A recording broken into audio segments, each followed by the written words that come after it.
Dalam pengurusan setiap perkara, ya, sebagaimana contoh kecil aja untuk perkara divorce atau cerai, ya, bagi kalian yang beragama Islam maupun Islam, ya, maka sedianya kalian harus mengetahui keabsahan mengenai perkara tersebut tercatat atau terdaftar di pengadilan, ya.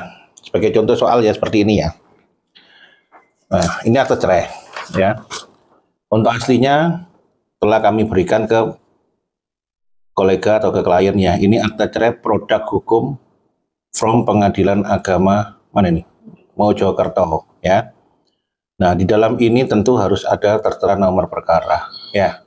Dan nomor perkara ini itu haruslah terdaftar atau tercatat di Pengadilan Agama Mojokerto.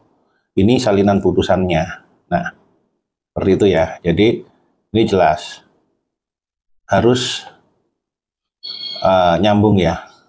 Jadi ketika akte cerai ini edukasi ya, pemahaman ya bagi kita ya. Ketika akte cerai ini kopian memang, ini ada nomor perkara. Kalau ini PA Mojokerto, Pengadilan Agama Mojokerto, kalian lakukan pengecekan di dalam salinan putusan ini. Pengecekan itu bisa langsung dan bisa secara online atau e-court. Namun ingat, e-court itu hanya bisa yang telah mendaftarkan aplikasi e-courtnya. Kalau profesional pastinya ya sepanjang ia mempunyai legalitas. Nah, seperti itu. Nah, setelah itu didaftarkan atau terdaftar, ketika dicek bisa di aplikasinya, di e-courtnya itu sendiri. Nah, untuk mengambil salinan putusan, kalau ini waktu itu tahun 2016 ya, ini belum ada aplikasi online ya waktu itu ya. Jadi kita harus ambil secara manual. Untuk mengambil aplikasinya itu, ya itu tinggal di-download aja, ya kan?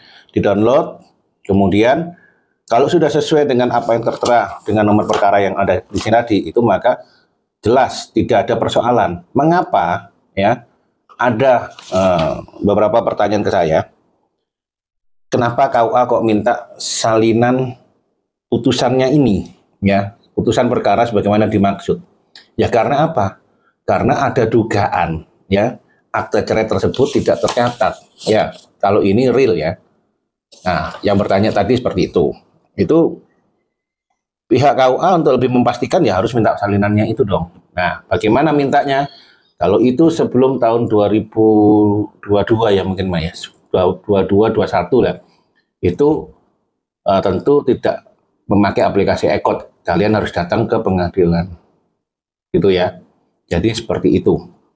Nah, itulah perlunya atau harus kalian juga mengetahui ketika kalian ingin memilih atau mempercayakan segala urusan Anda, tentu harus dilihat track record-nya. Ya. Orang yang kalian mintain tolong amanah atau tidak, hasil kerjanya juga itu harus dilihat. Jangan sampai kalian sudah keluar banyak, contoh soal untuk pengurusan ini, ternyata apa? Ternyata orang tersebut juga pertama legalitasnya sebagai seorang profesional tidak ada. Kedua, ya kan, tidak amanah dalam artian itu dia hanya membuat aja, tidak didaftarkan. Nah, ini yang berbahaya. Ketika penggunaan dokumen negara, ini kan dokumen negara ya, akte cerai ini ya, ini yang kopian ya, ini tidak tercatat, maka patut diduga palsu. Ketika palsu tentu ancaman pidana ada pada kalian. Jadi seperti itu ya, pesan saya, tetap hati-hati dalam menentukan pilihan. Oke, thank you.